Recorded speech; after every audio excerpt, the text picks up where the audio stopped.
Hello everyone. तो इस video में हम प्रैक्टिस देखेंगे, ग्रामर की प्रैक्टिस जो कि आपकी प्रेपोजिशन से रिलेटेड रहेगा। प्रेपोजिशन से रिलेटेड ये क्वेश्चन रहेंगे और ये ग्रामर की प्रैक्टिस सेशन है और आपकी PYQ ही है। सो स्टार्ट करते हैं। और स्टार्ट करने से पहले कुछ ज़रूरी बात कर लूँ मैं, 1 मिनट।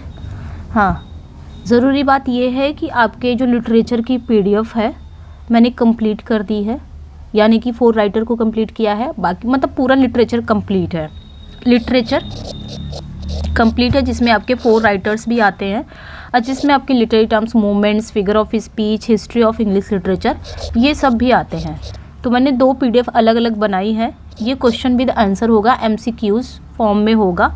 तो 4 राइटर को मैंने कंप्लीट किया है। ये PDF आपको मिल जाएगी 199 में, मैंने कॉस्ट रखा है यहाँ पे 199 में आपको मिल जाएगा। और जो ये वाली PDF रहेगी लिटरेरी टर्म्स वगैरह, ये आपकी 79 में मिल जाएगी। तो ये याद रखना है, ये आपकी 79 में मिल जाएगी और ये आपकी कंप्लीट 4 राइटर 199 में मिल जाएगी। तो ये प्रैक्टिस के लिए बहुत ही बेनिफिशियल होगा, बहुत ही इम्पॉर्टेंट PDF है और कंप्लीट किया गया है। क्वेश्चन बहुत ही अच्छे हैं और आप अगर कोई इंटरेस्टेड है इस PDF में तो इस नंबर पे वो मैसेज करके, व्हाट्सअप करके PDF को पा सकता है, जो कोई भी इंटरेस्टेड है इस PDF में, ठीक है। और क्वेश्चन मतलब 4 राइटर को कंप्लीट किया गया बहुत ही अच्छे से। ओके, अभी मैं सॉरी अभी आपकी PDF और भी स्टार्ट मतलब बन रही है, अंडर प्रोसेस है वो, और वो आपकी हिंदी टू इंग्लिश होगा, इंग्लिश टू हिंदी रहेगा। वो बहुत ही अच्छी PDF होगी, मतलब अभी वो बन रही है, अभी तो कंप्लीट नहीं हुआ है, तब तक कंप्लीट हो जाएगा। अभी आपका अप्रैल में ही पेपर है ना, तब तक उसके पहले ही कंप्लीट कर दूंगी ताकि आप प्रैक्टिस कर सकते हैं। तो ये वाली जो प्रैक्टिस है ना, इसमें बहुत ही अच्छे क्वेश्चन है एकदम। ये जैसे आप टॉपिक पढ़ते हो ना, टॉपिक आपने शेक्सपियर को उठा लिया। अब शेक्सपियर को सबसे पहले आप उनके अर्ली जो इंट्रोडक्शन है वो पढ़ेंगे, फिर इनके जो वर्क्स हैं वो पढ़ेंगे, कौन कौन से वर्क्स हैं वो पढ़ेंगे, वर्क्स में कौन कौन से कैरेक्टर हैं वो पढ़ेंगे। हर एक वर्क्स को हम क्या करेंगे, उसकी समरी जानेंगे, उसके कैरेक्टर को जानेंगे। तो वर्क्स में क्या क्या यूज़ है, कौन सा सॉन्ग यूज़ हुआ है, कौन से कैरेक्टर हैं, एक नाम के कई कैरेक्टर हैं। तो ये ऐसे जैसे आपने थ्योरी पढ़ी है ना टॉपिक वाइज, वैसे आपको ये क्वेश्चन भी PDF में मिलने वाले हैं। सेम वैसे ही क्वेश्चन मिलेंगे, टॉपिक वाइज पूरा क्वेश्चन है आपको मिलने वाले हैं, ठीक है। बहुत मतलब आपकी नॉलेज को इन्हेंस ही करेगा अगर आप ये PDF लेते हैं। ओके, चलिए फिर क्वेश्चन पे आते हैं। प्रचार प्रसार तो हो गया, अब हम क्वेश्चन पे आते हैं। तो यहाँ पे आपका फर्स्ट क्वेश्चन है, they all ran dash the farmer's wife who cut off their tails with a carving knife. यहाँ पे बताना है, ठीक है। तो यहाँ पे बताना है आपने बिहाइंड, आफ्टर, टू, फ्रॉम, कौन सी प्रेपोजिशन यहाँ पे आपकी फिल करना है, ठीक है। यहाँ पे देखिए टू और फ्रॉम तो लगेगा नहीं, क्योंकि यहाँ पे रैन है, यानी कि दौड़ने की बात हो रही है और किसी के पीछे की दौड़ने की ही बात हो रही है ना, फार्मर की वाइफ के पीछे। देखिए बिहाइंड जो होता है आपका, बिहाइंड और आफ्टर, ये दोनों जो है ये पीछे की मीनिंग देता है हिंदी में, ठीक है, पीछे की मीनिंग देता है। लेकिन जो बिहाइंड है, बिहाइंड जो है आपका, ये स्थिर, यानी कि कोई चीज़ स्टेबल हो, एक ही जगह पे हो, कोई चीज़ एक ही जगह पे हो, मूवमेंट नहीं हो रहा, स्टेबल हो, स्थिर हो, तो वहाँ पे उसके लिए हम बिहाइंड लगाते हैं। लेकिन आफ्टर कहाँ लगता है, ये भी पीछे के लिए ही लगता है, बट कोई चीज़ मूवमेंट में हो, गति में हो, ठीक है, कोई चीज़ किस में हो, गति में हो, मूवमेंट में हो, तो वहाँ पे हम पीछे के लिए आफ्टर लगाते हैं। पीछे के लिए दोनों मीनिंग लगती है, बिहाइंड मतलब भी पीछे होता है और आफ्टर के लिए भी हम पीछे ही लगाते हैं। बट यहाँ पे स्टेबल कोई चीज़ हो, स्थिर हो, अगर कोई चीज़ जैसे दरवाजे के पीछे कोई खड़ा है, तो दरवाजे के पीछे जो खड़ा है वो स्थिर है, मूवमेंट नहीं कर रहा है। दरवाज़ा है आपका और दरवाजे के पीछे कोई पर्सन खड़ा है और ये क्या है, स्थिर है, कहीं जा नहीं रहा है, एक ही जगह पे खड़ा है। तो यहाँ पे हम पीछे के लिए बिहाइंड लगा सकते हैं, यहाँ पे हम पीछे के लिए बिहाइंड लगाते हैं। लेकिन अगर मैंने कहा चोर, जो पुलिस मतलब चोर के पीछे पुलिस भाग रही है, तो यहाँ पे जो चोर के पीछे पुलिस भाग रही है ना, ये जो होता है आपका, इसमें मूवमेंट हो रही है, भागना मतलब मूवमेंट हो रही है, तो यहाँ पे हम आफ्टर लगाते हैं। तो यहाँ पे वे सभी क्या किए हैं, दौड़े हैं, कहाँ पे, कहाँ किसके पीछे दौड़े हैं, फार्मर की वाइफ, किसान की पत्नी के पीछे दौड़े, यानी कि मूवमेंट हुआ, गति हुआ, तो गति के लिए हम क्या लगाते हैं, आफ्टर लगाते हैं। ठीक है, नेक्स्ट क्वेश्चन पे आते हैं हम। नेक्स्ट वन क्या कह रहा है कि I can testified has this man's veracity and good character. इसका बताना है फॉर, अबाउट, अगेंस्ट, टू। क्या यूज़ करना है, टेस्टिफाई, मैं टेस्टिफाई कर सकता हूँ इस मैन के वेरासिटी और गुड कैरेक्टर को। तो यहाँ पे क्या आएगा, फॉर के, अबाउट के, अगेंस्ट या टू। देखिए यहाँ पे क्या हो जाएगा, टेस्टिफाई अगेंस्ट हो जाता है। ठीक है, यहाँ पे आपकी जो प्रेपोजिशन आएगी वो टेस्टिफाई अगेंस्ट हो जाएगा, सी करेक्ट हो जाएगा। नेक्स्ट वन पे आएंगे हम। Which of the following adjective take the preposition with after them. तो यहाँ पे कुछ एडजेक्टिव, कुछ एडजेक्टिव दिए गए हैं यहाँ पे। ठीक है, कुछ एडजेक्टिव यहाँ पे दिए गए हैं, तो कौन सी एडजेक्टिव के साथ आपकी विद प्रेपोजिशन फॉलो करता है, यानी कि कौन से एडजेक्टिव के साथ विद प्रेपोजिशन आता है।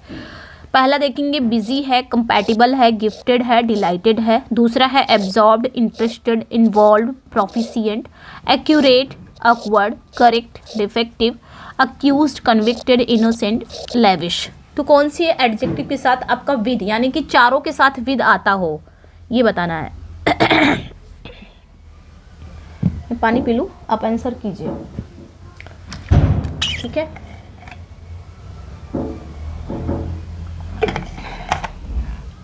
मैं जल्द ही प्रैक्टिस सेशन लेके आऊँगी, मुझे पता आप लोग वेट कर रहे हैं। देखिए यहाँ पे बिजी विद, हम क्या करते हैं, बिजी के साथ विद लगाते हैं। कंपैटिबल के साथ भी विद ही आता है। गिफ्टेड विद, डिलाइटेड विद, तो ये चारों जो एडजेक्टिव है ना, इनके साथ आप विद ही आता है, विद ही लगाते हैं। इनके साथ, ये चारों के साथ विद आता है। ओके, इन सभी के साथ नहीं आएगा, किसी के साथ आता है तो किसी के साथ नहीं आता है। ठीक है, ओके, तो यहाँ पे आपका ए करेक्ट हो जाएगा। जैसे मैंने कहा ही इज़, मैंने कहा he is busy, he is busy a customer, a customer at the moment, मतलब इस समय वो एक कस्टमर के साथ बिजी है। ठीक है, तो यहाँ पे बिजी के साथ हम कौन सी प्रेपोजिशन लगाएंगे, विद लगाएंगे। तो ये ध्यान रखना है। ठीक है, जैसे मैंने कहा she was delighted, she was delighted. और यहाँ पे आपका हर न्यू होम। ठीक है, हर न्यू होम, तो यहाँ पे डिलाइटेड है तो आपका प्रीपोजिशन क्या आ जाएगा, विद आ जाएगा। ये ध्यान रखना है। ठीक है, नेक्स्ट क्वेश्चन पे आते हैं।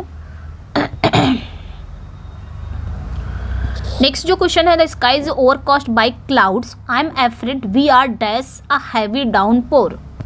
इसका बताना है, the sky is overcast by clouds, मैं बहुत भयभीत हूँ, यानी कि डरा हुआ हूँ कि हमें एक हैवी डाउनपोर क्या करना होगा। मैंने हिंदी बता दिया तो आपने बता देंगे। अलाउइंग फॉर होगा, इन फॉर होगा, आस्किंग फॉर होगा, कॉलिंग फॉर होगा, क्या होगा बताना है, आंसर करना है आपने।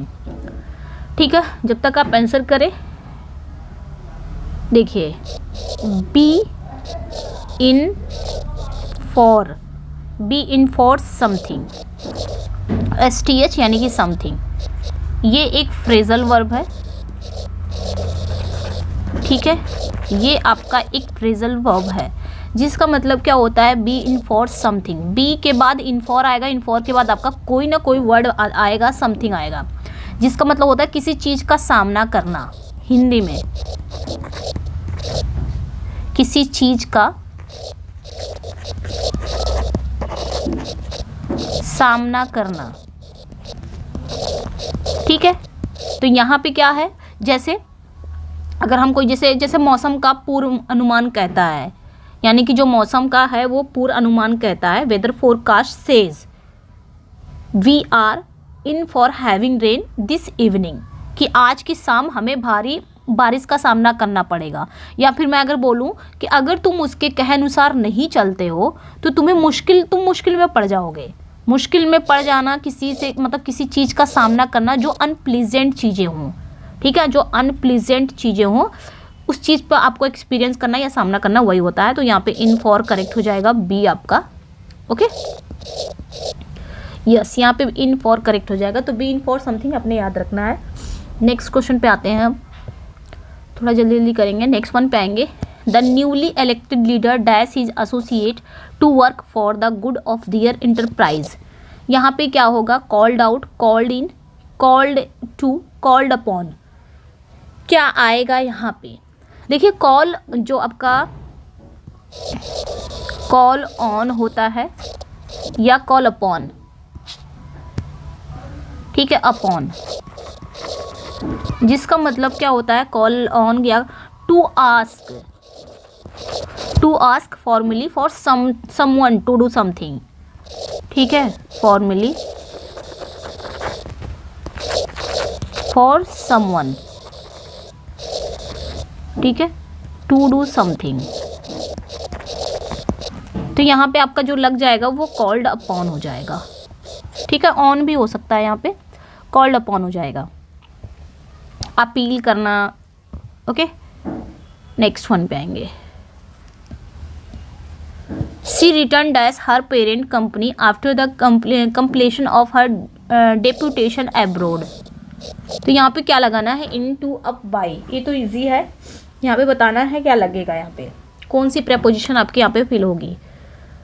तो देखिए रिटर्न है ना, तो रिटर्न यानी कि मूवमेंट हो रहा है, तो कुछ ऐसे वर्ब्स हैं जहाँ पे आपकी मूवमेंट हो। हम देखिए यहाँ पे टू लग जाएगा, यहाँ पे टू लग जाएगा। अब तो हम जो प्रेपोजिशन टू है ना उसका यूज़ क्यों करते हैं, कहाँ करते हैं? फॉर मूवमेंट, ठीक है, जहाँ पे मूवमेंट होती हो, जहाँ पे मूवमेंट हो रहा हो, जैसे आप कहीं जा रहे हो, कहीं से आ रहे हो, ड्राइव कर रहे हो, फ्लाई कर रहे हो, वॉक कर रहे हो, इसमें कहीं ना कहीं मूवमेंट होता है ना। तो जहाँ पे मूवमेंट होता है वहाँ पे हम टू लगाते हैं। अब ये रिटर्न हुई, अपने पेरेंट के पास वापस आई, मूवमेंट करके आई। तो कुछ ऐसे वर्ब्स हैं जहाँ पे हम प्रीपोजिशन का यूज़ करते हैं, जैसे आपका ड्राइव हो गया, जैसे प्रीपोजिशन टू का यूज़ करते हैं, जैसे आपका ड्राइव हो गया, वॉक हो गया, आपका गो हो गया, आपका फ्लाई हो गया, शेल हो गया, एट्सेट्रा, ठीक है। नेक्स्ट वन पे आएंगे। नेक्स्ट क्वेश्चन पे आते हैं। The referee was booked dash his decision regarding a penalty he had awarded the team.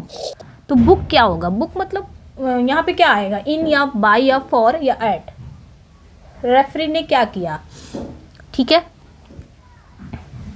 बताना है यहाँ पे। तो देखिए यहाँ पे बुक फॉर हो जाएगा, क्या आ जाएगा? बुक फॉर, कोई चीज़ रजिस्टर्ड कर लेना। बुक फॉर मतलब ही होता है रजिस्टर्ड कर लेना, किसी पर्सन का बुक कर लेना, बुक फॉर कर लेना, रजिस्टर्ड कर लेना। ऑफिशियल रिकॉर्ड होता है, मतलब ऑफिशियल रिकॉर्ड में कोई चीज़ रजिस्टर्ड है। अब वो मतलब कोई गलत चीज़ के लिए, तो ये याद रखना है। जैसे मैंने कहा बुक्ड फॉर, ये याद रखना है। बुक्ड फॉर मतलब सी इज रजिस्टर्ड या he is registered, registered in official record,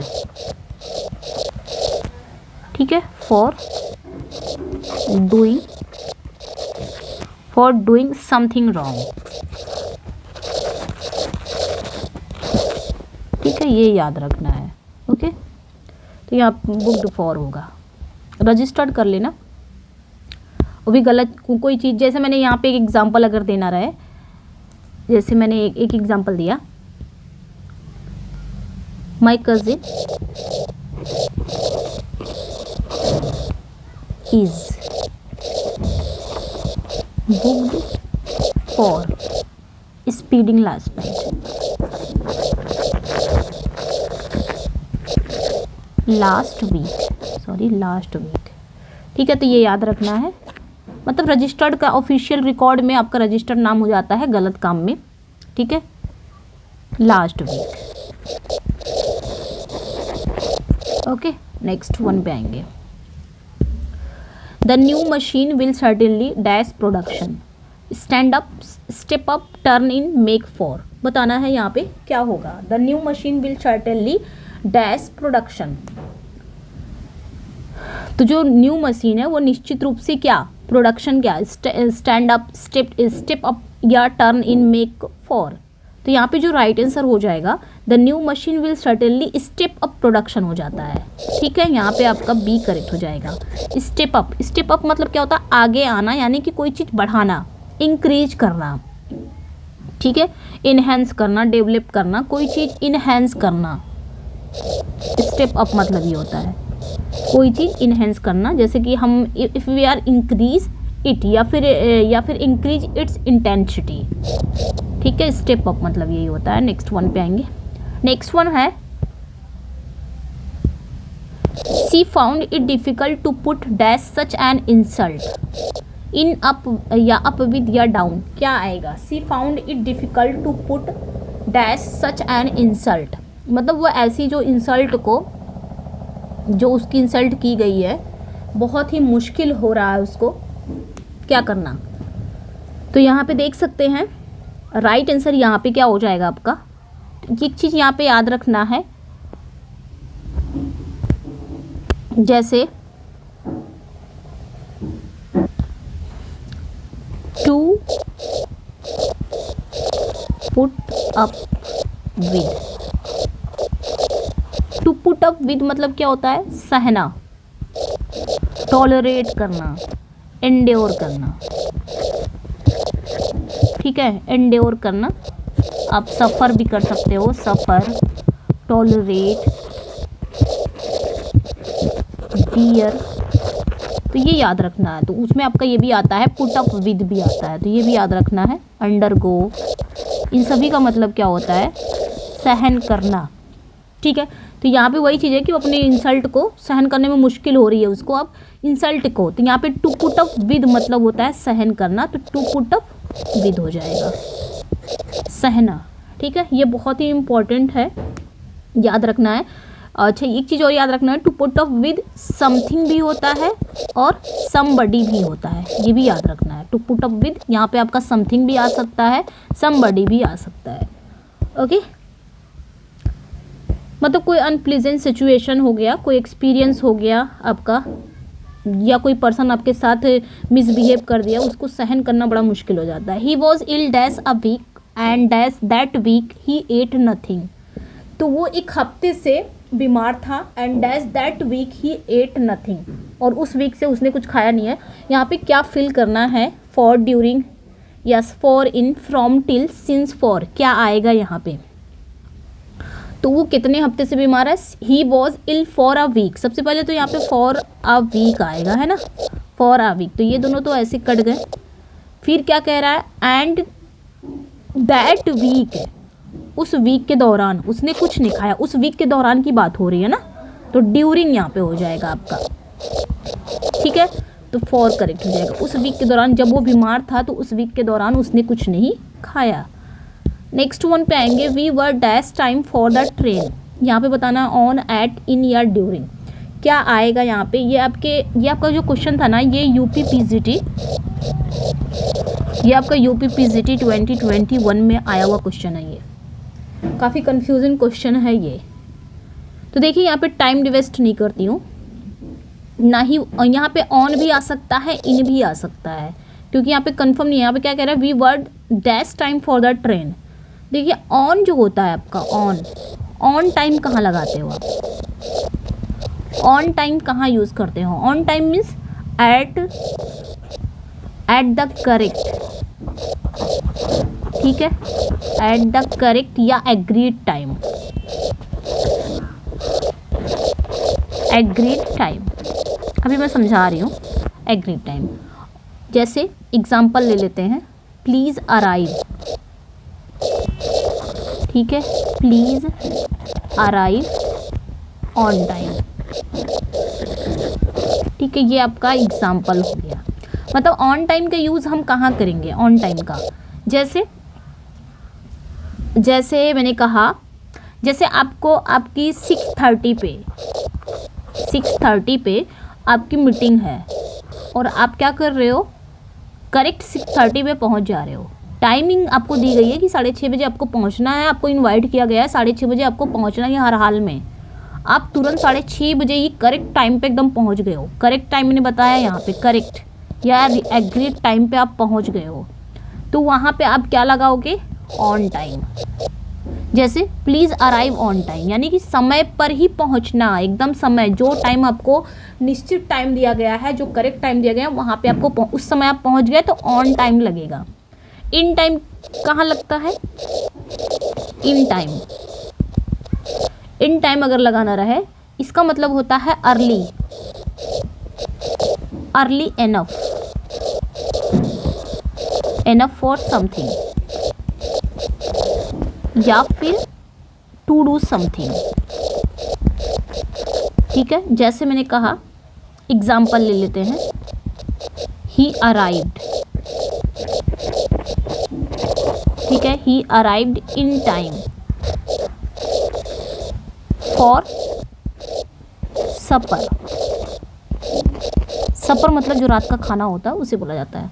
तो देखिए यहाँ पे क्या हो रहा है, इन टाइम कहाँ यूज़ हो, जैसे आपको 6:30 बजे बुलाया गया है, आप 15 मिनट पहले पहुँच गए, 10 मिनट पहले पहुँच गए, यानी कि आपके पास एनफ टाइम है, आप मतलब आपके पास पर्याप्त समय है समय से पहले पहुँच जाना।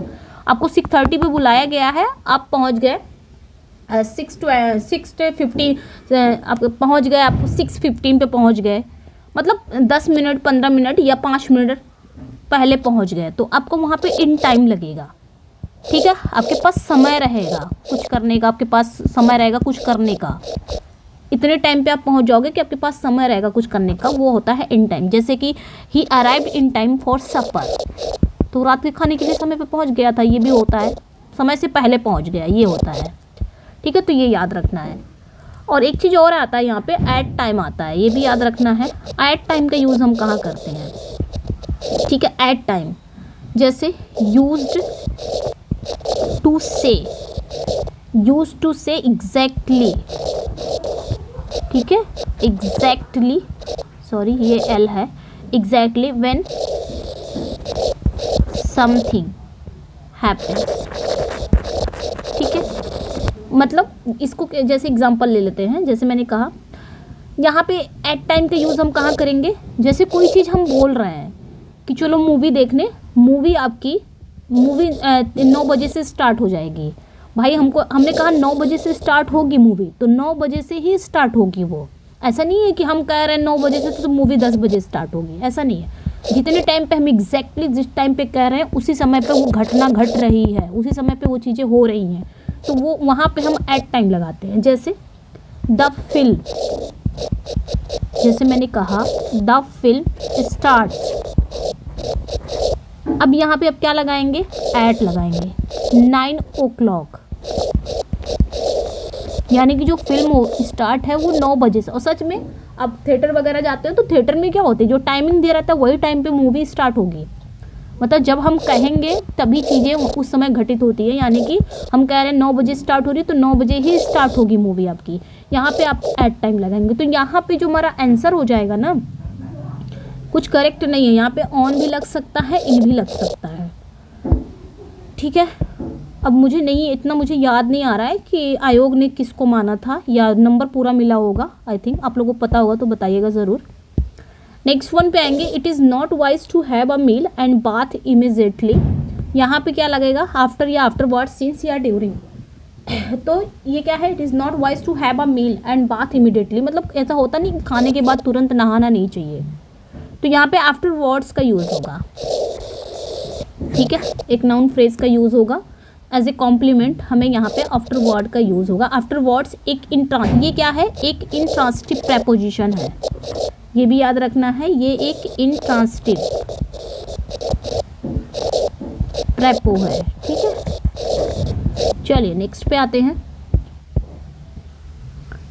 नेक्स्ट क्वेश्चन पे आएंगे, he is like my father. यहाँ पे देखिए ये था लाइक, लाइक क्या है, लाइक की पार्ट्स ऑफ स्पीच हमें बतानी है। लाइक है क्या, एडजेक्टिव है, प्रपोजिशन है, नाउन है या एडवर्ब है। He is like my father, वो मतलब वो मेरे पिता जैसा है।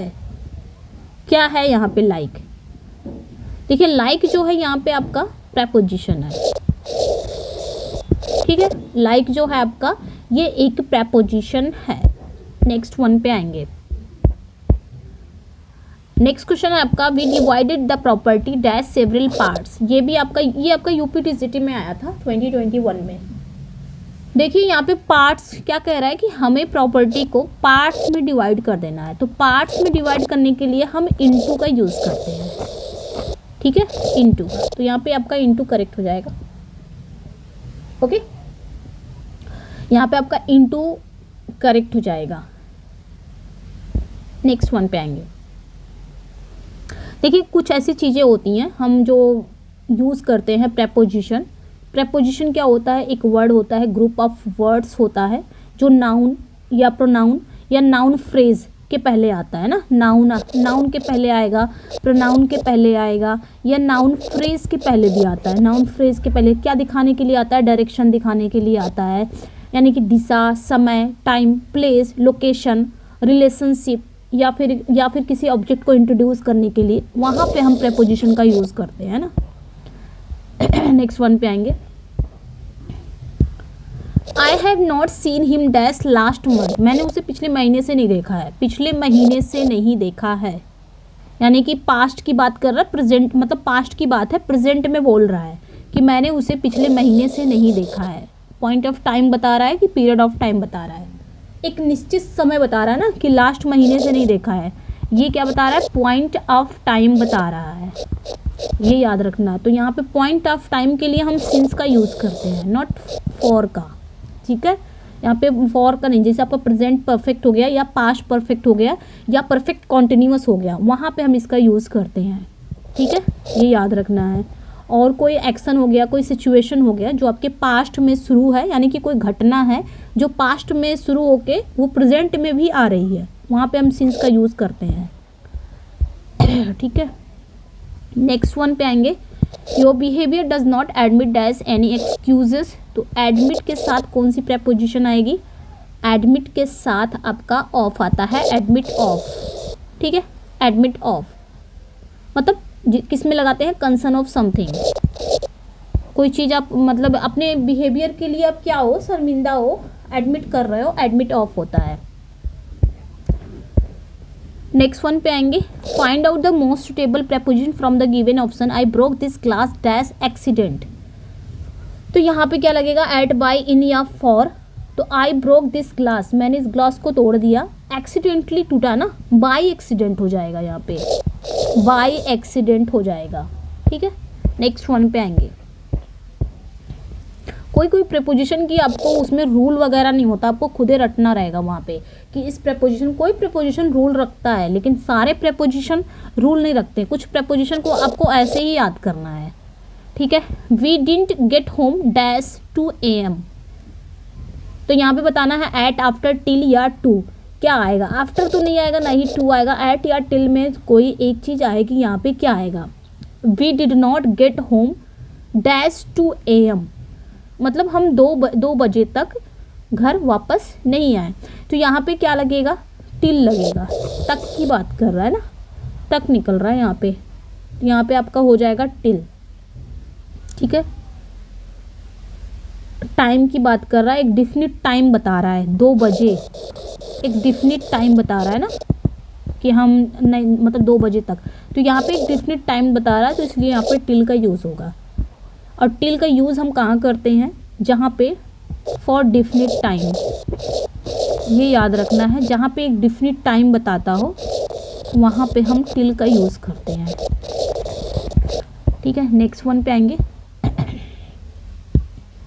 New meanings can always be derived dash good writing. तो यहाँ पे क्या आ जाएगा, तो डेराइव्ड के साथ हम अक्सर क्या लगाते हैं, कौन सा प्रेपोजिशन आता है, ये तो याद ही रखना है। तो देख लीजिए आप लोग, ड्राइव्ड फ्रॉम समथिंग होता है, ठीक है, ड्राइव्ड फ्रॉम समथिंग, या फिर ड्राइव्ड फ्रॉम समबडी भी होता है। तो ये भी याद रखना है, समबडी भी होता है, समथिंग भी होता है, तो यहाँ पे फ्रॉम लग जाएगा। एंड नेक्स्ट वन पे आएंगे, ठीक है। यहाँ पे क्या कह रहा है, सुटेबल प्रेपोजिशन को फिल करना है। दीज बॉक्सेस वेरी हैवी, बहुत हैवी है, दे आर फुल ऑफ। ये तो बहुत इजी है, आपका यहाँ पे ऑफ लग जाएगा, फुल ऑफ मतलब भरा हुआ, तो फुल ऑफ यहाँ पे लगेगा। ओके, ये इजी था, 2021 में ही आया था, टीजीटी के पेपर में आया था। एंड नेक्स्ट क्वेश्चन पे है, 10 क्वेश्चन और देख लेते हैं इसमें। The new medicine prevent the virus dash growing. ठीक है, तो कुछ ऐसे वर्ब्स है जैसे आपका प्रिवेंट हो गया, आपका डेजिस्ट हो गया, डेबार हो गया, रिफ्रेन हो गया, एब्सटेन हो गया, ठीक है, प्रिवेंट हो गया, डेजिस्ट हो गया, डेबार हो गया, रिफ्रेन हो गया, एब्सटेन हो गया। इन सभी के साथ जो प्रेपोजिशन आती है आपकी फ्रॉम आता है, और इनके बाद अगर वर्ब आएगा तो जिरेंड आएगा, यानी कि जिरेंडल फॉर्म आएगा। यानी कि अगर वर्ब आता है तो वर्ब की फर्स्ट फॉर्म में आईएनजी आएगा। कहने का मतलब ये है, जिरेंड भी आप याद रख सकते हैं, यानी कि वर्ब आएगा तो वर्ब की फर्स्ट फॉर्म में आईएनजी भी आएगा। तो यहाँ पे आप देख सकते हैं प्रिवेंट आया है, तो यहाँ पे आपका फ्रॉम आएगा, आगे आपका जिरेंडल आया है, यानी कि वर्ब आया तो वर्ब की आईएनजी भी आया है। कैसे भी याद रख सकते हैं, जिरेंड भी याद रख सकते हैं, ऐसे भी याद रख सकते हैं वर्ब का। ठीक है, नेक्स्ट क्वेश्चन पे आते हैं हम। ठीक है, नेक्स्ट क्वेश्चन है Malti is fed up dash the weather. मतलब वो वेदर से क्या हो गई है, थक गई है, बोर हो गई है बहुत। तो क्या आएगा यहाँ पे, फेड अप विद होता है। ठीक है, फेड अप विद मतलब क्या होता है, फेड अप मतलब बोर्ड, फेड अप मतलब क्या होता है, बोर्ड मतलब बोर, एकदम बोर या फिर अनहैप्पी। ठीक है, अनहैप्पी या बोर, या फिर आप बोल सकते हो टायर्ड ऑफ समथिंग। ठीक है, किसी चीज़ से थक जाना, टायर्ड ऑफ समथिंग। एक होता है सिक ऑफ, सिक ऑफ मतलब भी यही होता है। ठीक है, सिक ऑफ मतलब थक जाना, किसी चीज़ से बहुत ज़्यादा बोर हो जाना, थक जाना, आई एम सिक ऑफ। ठीक है, तो यहाँ पे आपका विद करेक्ट हो जाएगा, लेकिन सिक जब आएगा तो ऑफ आएगा उसके साथ। नेक्स्ट क्वेश्चन पे आएंगे। It was very generous you sorry dash you to offer to help me about from of या फॉर होगा, क्या होगा यहाँ पे, तो याद रखना है इस चीज़ को। क्या आएगा, इट वॉज वेरी जेनरस, क्या होगा, इट वॉज वेरी जेनरस। तो जेनरस के साथ हम सभी को पता है जेनरस ऑफ होता है, ये याद रखना है, जेनरस ऑफ समबडी। ठीक है, ये याद रखना है, जेनरस ऑफ समबडी। इसके बाद ये भी याद रखना है, एक minute, generous of somebody plus infinitive आता है आपका। ठीक है, इसके बाद इन्फिनिटिव आता है आपका, ये भी याद रखना है। इन्फिनिटिव मतलब टू प्लस वर्ब की फर्स्ट फॉर्म। ठीक है, ये इतना याद रखना है। ओके, तो यहाँ पे आपका ऑफ हो जाएगा, ऑफ यहाँ पे करेक्ट हो जाएगा। देख सकते हैं जेनरस ऑफ आया है, उसके बाद समबडी आया है, उसके बाद टू ऑफर आया है, यानी कि आपका इन्फिनिटिव आया है। तो ये याद रखना है। ओके, ओह शिट, एक मिनट। ओके, नेक्स्ट वन पे आएंगे। यहाँ पे क्या कह रहा है कि Jawaharlal Nehru was the brain dash the project and it gave a flip dash the relation dash the two countries. अब यहाँ पे 3 आपको फिलअप करनी है। ये आपका आया था MPTGT में आया था। अब यहाँ पे कुछ भी नहीं आ रहा ना, तो टू कंट्रीज़ यहाँ पे आपको देख रहे हो, टू कंट्रीज़। हम अक्सर क्या करते हैं, टू पर्सन यानी कि टू के लिए हम बिटवीन का यूज़ करते हैं, चाहे वो पर्सन हो गया, चाहे कोई ऑब्जेक्ट हो गया, तो हम क्या करते हैं वहाँ पे बिटवीन का यूज़ करते हैं टू के लिए। और अमंग का यूज़ कहाँ करते हैं हम, मोर देन टू के लिए, यानी कि 2 से अधिक अगर है, कोई पर्सन है, कोई वस्तु है, 2 से अधिक है, तो हम अमंग का यूज़ करेंगे। तो टू कंट्रीज़ के लिए हम क्या लगाते हैं, बिटवीन। तो यहाँ पे तो श्योर है कि यहाँ पे आपका बिटवीन ही आएगा, यानी कि ये कट गया, ये भी कट गया, बचा आपका C और D में कोई एक होगा। ठीक है, क्योंकि इसमें भी बिटवीन है, इसमें भी बिटवीन है, तो यहाँ पे बताना है। अब देखेंगे यहाँ पे क्या कह रहा है कि Jawaharlal Nehru was the brain dash the project and it gave a flip dash the relation. Behind the relation नहीं होगा, यहाँ पे आपका फ्लिप टू द रिलेशन हो जाएगा। तो टू यहाँ पे करेक्ट हो जाएगा, डी आपका करेक्ट हो जाएगा। ठीक है, बिटवीन जो यूज़ होता है वो in the sense of to bodies, तो यहाँ पे आपका डी बिहाइंड टू, यहाँ पे आपका behind brain behind the project, मतलब ऐसा कहा जा रहा है कि प्रोजेक्ट के पीछे नेहरू जी का ब्रेन था, तो यहाँ पे पीछे हो जाएगा behind. And it gave a fillip to the relation between two countries, D correct हो जाएगा। ठीक है, नेक्स्ट वन पे आएंगे, एक मिनट। He got dash home late, यहाँ पे क्या आएगा, टू द क्या आ सकता है यहाँ पे, he got dash home late, यहाँ पे क्या आएगा, he got dash home late. तो यहाँ पे देखिए यहाँ पे देखिए प्रेपोजिशन है, दा है, यहाँ पे कुछ नहीं आएगा, नन ऑफ द एबव आएगा, क्योंकि यहाँ पे होम है। याद रखना है जो होम वर्ड है, home is not followed by any preposition. ठीक है, ये कोई भी प्रेपोजिशन को फॉलो नहीं करता है, होम जो है, ये याद रखना है। होम जो क्यों नहीं फॉलो करता, क्योंकि होम जो है वो एडवर्ब है। ठीक है, ये किसी भी प्रेपोजिशन को फॉलो नहीं करता है, यहाँ पे आपका करेक्ट हो जाएगा, ही गॉट होम लेट हो जाएगा। ओके, नेक्स्ट वन पे, दे एडवाइज्ड हिम डैश वेट, यहाँ पे क्या आ जाएगा, टू इनटू या टिल, दे एडवाइज्ड हिम डैश वेट, तो हम सभी को पता है टू वेट हो जाता है ना, टू करेक्ट हो जाएगा। तो कुछ ऐसे वर्ड्स हैं जहाँ पे हम इन्फिनिटिव का यूज़ करते हैं, जैसे आपका एडवाइस तो हो ही गया है, जैसे आपका एडवाइज है, एडवाइज आपका हो गया, आपका डिक्लाइन है,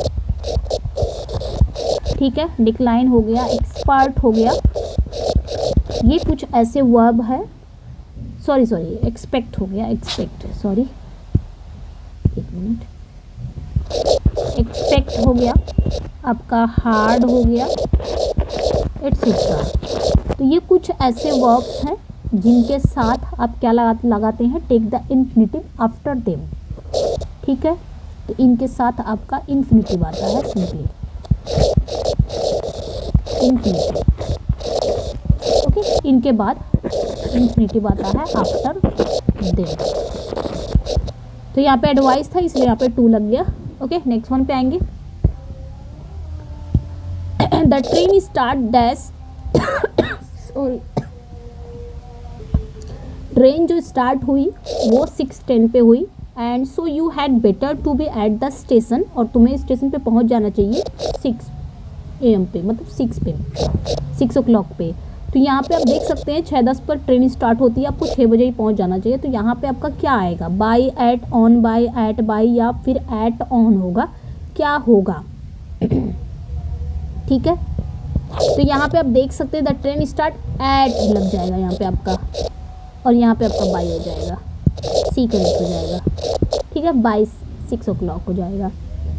ठीक है, याद रखना है, एट इज़ यूज्ड, मतलब एट का यूज़ कहाँ करते हैं, अभी मैंने बताया एट का यूज़ हम कहाँ करते हैं, जब हम कहते हैं कोई चीज़ घटती है, यानी कि यूज टू से व्हेन समथिंग हैपेंस। मैंने कहा कि ट्रेन 6:10 पर स्टार्ट हो जाती है, यानी कि 6:10 पे स्टार्ट हो जाएगी। मैंने जब कहा तभी घटना घट जाती है, यानी कि जब घटना घटने वाली है, मैंने कह दिया कि 6 बजे आ जाएगा, 6 बजे ये काम हो जाएगा, 7 बजे ये चीज़ें हो जाएंगी, तो 7 बजे करेक्ट टाइम है, वहाँ पे आपको ऐट लगाना है। ठीक है, इसलिए यहाँ पे ऐट लग जाएगा। और बाई का यूज़ कहाँ होता है, by is use not late than the time mention, वहाँ पे कोई टाइम का मेंशन नहीं किया गया जहाँ पे बाई का यूज़ होता है, तो यहाँ पे आपका सी करेक्ट हो जाएगा। ठीक है, यानी कि समय से पहले भी आप पहुंच सकते हो, ऐसा इन वाला कुछ ऐसा करके है बाई का।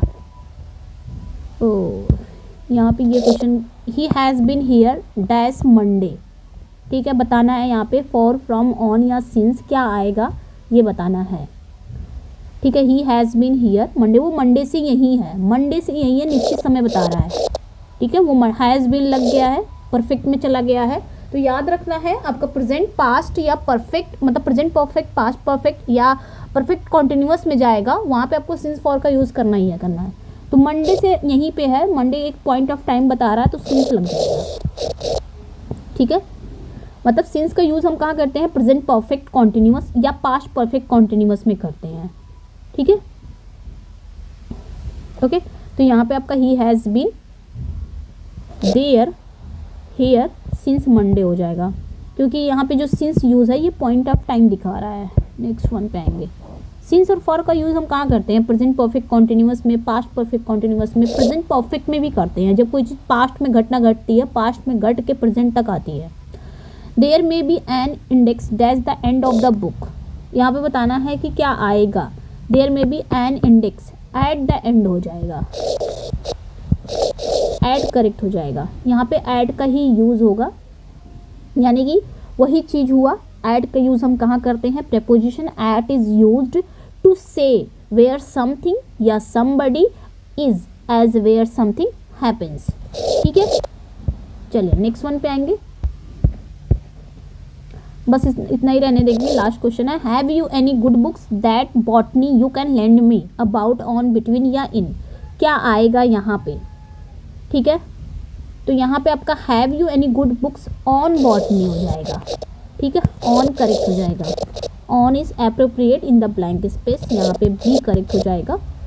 यहाँ पे आपका ऑन बॉटनी करेक्ट हो जाएगा। ठीक है, तो इतना ही रहने देते हैं। आगे भी क्वेश्चन है बट हम बाद में देखेंगे। ठीक है, इतना ही रहने देते हैं। वैसे भी वीडियो लेंदी हो गई है। तो कैसा लगा अपना फीडबैक ज़रूर दीजिएगा। और हाँ, जो कोई भी इंटरेस्टेड है उस पीडीएफ में, तो आप इस नंबर पे व्हाट्सअप कर सकते हैं और पीडीएफ को ले सकते हैं। ठीक है, बहुत ही यूज़फुल, बहुत ही फ्रूटफुल पीडीएफ है। 199 में आपको 4 राइटर कंप्लीट मिलेगा और 79 में आपको लिटरेरी टर्म्स वगैरह मिलेगा। तो जो कोई भी इंटरेस्टेड है वो इस व्हाट्सअप करें इस नंबर पे। चलिए फिर मिलते हैं नेक्स्ट वीडियो में। Thank you for watching, bye bye. और मैं प्रैक्टिस सेशन जल्दी ही लेके आऊँगी। हमारी जो अधूरी प्रैक्टिस सेशन है उसको हम पूरा करेंगे। ओके, बस आप लोग का सपोर्ट रहे तो बिल्कुल करूँगी। आप लोग सपोर्ट करते रहिए। बाय।